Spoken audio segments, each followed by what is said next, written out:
अगर आप अपनी तरफ से सेक्टोरल बायस कोई देना चाहें कि भाई इस समय अगर मार्केट में पैसा रखना है, पहली चीज तो ये कि इक्विटी में कितना रखना है अपने पूरे इन्वेस्टमेंट में, जैसे आपने जिक्र किया चांदी का।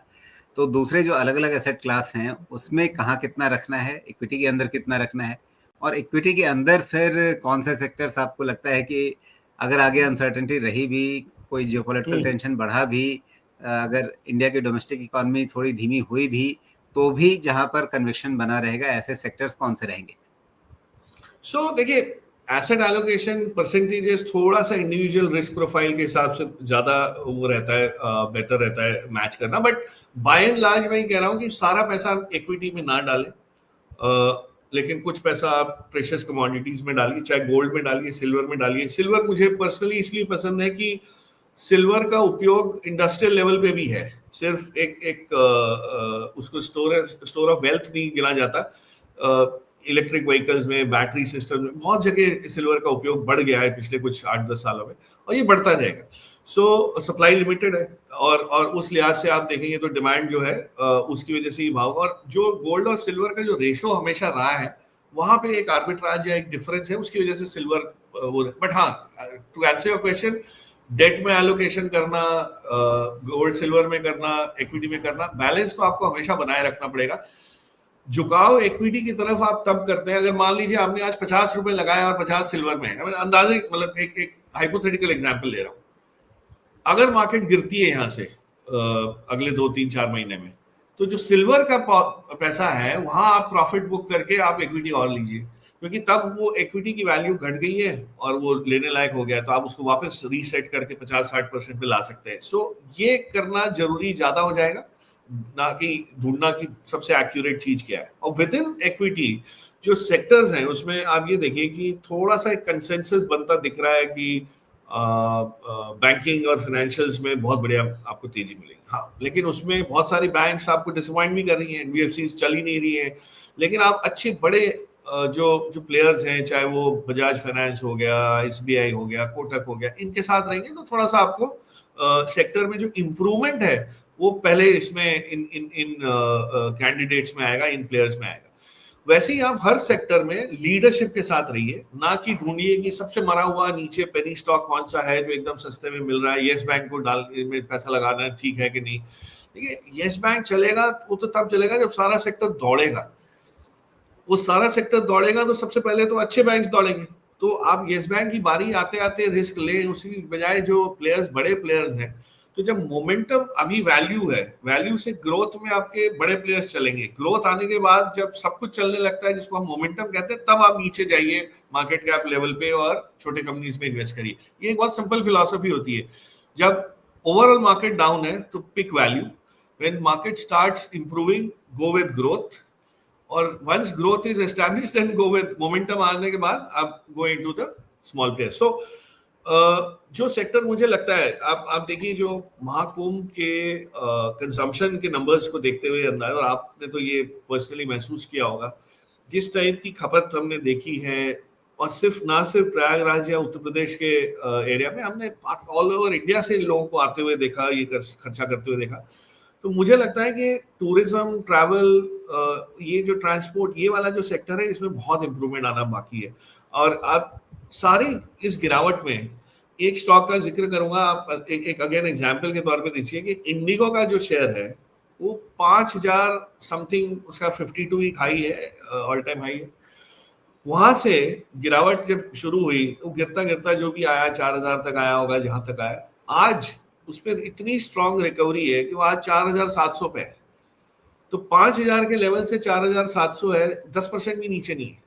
और हम बोलते हैं मार्केट गिरी हुई है, मार्केट में करेक्शन है, इतना वो है। तो कई अच्छी चीजें तो गिरी भी नहीं है इतनी, और यहाँ से इंप्रूवमेंट अभी भी बाकी है देखना, क्योंकि उनके बाकी सब प्लेयर्स के हिसाब से देखें तो इनका रियलाइजेशन जो है, रेवेन्यू रियलाइजेशन, लोड फैक्टर देखें, नंबर ऑफ प्लेन्स देखिए, फ्लाइट्स देखिए, सभी इतने उम्दा है। कहीं ना कहीं इस टाइप की चीजें आपको मिलेंगी। सेम में आप होटल सेक्टर देखिए, कोई होटल के रेट्स घटे हुए आपने सुना हो कि ये होटल बंद हो रहा है, ये होटल डिस्काउंट पे इसमें रूम मिल रहे हैं, ऐसा कहीं नहीं आपको मिलेगा। शादियां देखिए आप जब होती हैं, होटल में शादी करने वाले एक एक साल से पहले बुकिंग करके रखते हैं, क्योंकि अदरवाइज मिलती नहीं है चीज। सो हमारे यहाँ इन्वेंट्री कम है, डिमांड बहुत बढ़ चुकी है। पिछले 10 साल में इन्वेंट्री बनी नहीं है, सिर्फ मेरे ख्याल से करीब 4,500 रूम ऐड हुए हैं पिछले 10-11 साल में, जबकि डिमांड जो है उसके हिसाब से कम 15,000 रूम होने चाहिए थे, बढ़ने चाहिए थे। सो ये जो सब मूव दिख रहे हैं आपको, इससे कहीं ना कहीं कुछ सेक्टर्स में इंप्रूवमेंट बहुत जल्दी आएगा। अब वो एफआईज आएंगे तब उसका भाव आएगा कि नहीं मुझे नहीं पता, बट अर्निंग्स इंप्रूवमेंट जो है इन कई सेक्टर्स में, कंजम्पशन रिलेटेड सेक्टर्स में, सेम इज रियल एस्टेट। एक डेटा पॉइंट आपको बताता हूँ, रियल एस्टेट में हमने गुड़गांव वाले एरिया में, दिल्ली में, एनसीआर में सुनते थे कि इतने इतने ऊंचे ऊंचे लेवल के फ्लैट्स बिके। बम्बई के प्रीमियम सेगमेंट में अभी भी कोई स्लो डाउन नहीं है, क्योंकि सप्लाई इतनी कम है।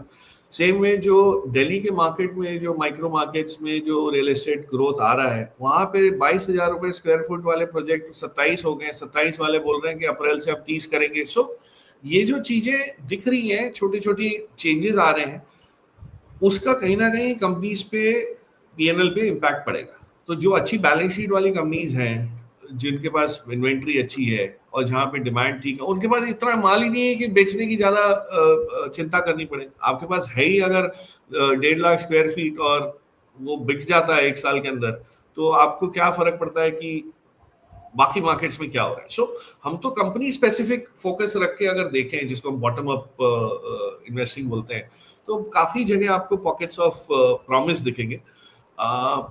अगेन शेयर का प्राइस कैसे चलेगा ये कहना थोड़ा सा मुश्किल है, क्योंकि वो demand and supply share price security की है, उससे कोई उसकी कंजम्पशन की कोई लेना देना नहीं है। बट हाँ, अर्निंग्स ग्रोथ है इन सेक्टर्स में। ओवरऑल फार्मा में देखिए, टैरिफ की बातें होती हैं, फिर ये समझ आती है कि सीडीएमओ में तो हिंदुस्तान की कंपनी के बिना वो काम ही नहीं कर पाएंगे। यूएस मार्केट में काम करने वाले लोग नहीं है सर, मतलब इसीलिए तो आपने इमिग्रेंट्स को बुलाया था। अब वो इतने ज्यादा आ गए और वहां काम चोरी होने लगी, तब उनको आपने वापस भेजना शुरू कर दिया। तो फाइनली ये सब काम करेगा कौन? तो ये तो काम आउटसोर्स होगा। तो सीडीएमओ वाली जो कंपनीज हिंदुस्तान की हैं, उनको काम बिल्कुल मिल रहा है।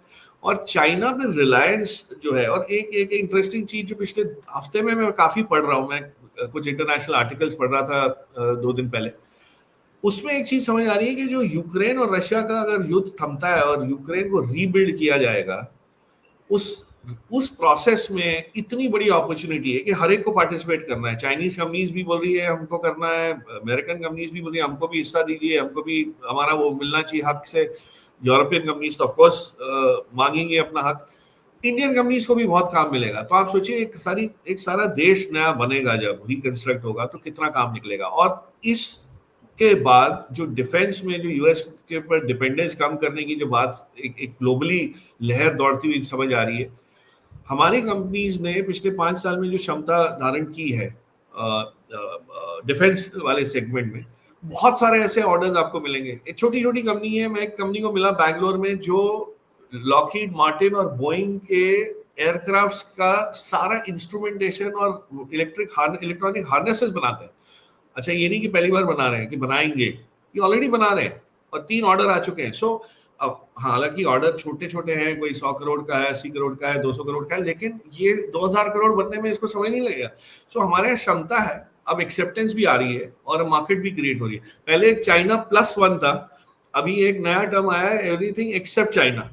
कहीं से भी लेंगे, मैं चाइना से नहीं लेंगे। सो इस टाइप की चीजें चेंज होती रहेंगी। हमको कहाँ पता है कल क्या होना है, बट हमारे यहाँ पॉकेट्स बहुत सारे हैं जहाँ अभी भी मेरे हिसाब से प्रॉमिस है, बट नंबर ऑफ चॉइसेस कम हो गई। जो पहले कुछ भी ले लेते थे और चल जाता था, ग्रो होता था, अब आपको एक्चुअली सोच समझ के झांक के देखना पड़ेगा अंदर गहराई से कि ग्रोथ है कि नहीं इन कंपनीज में।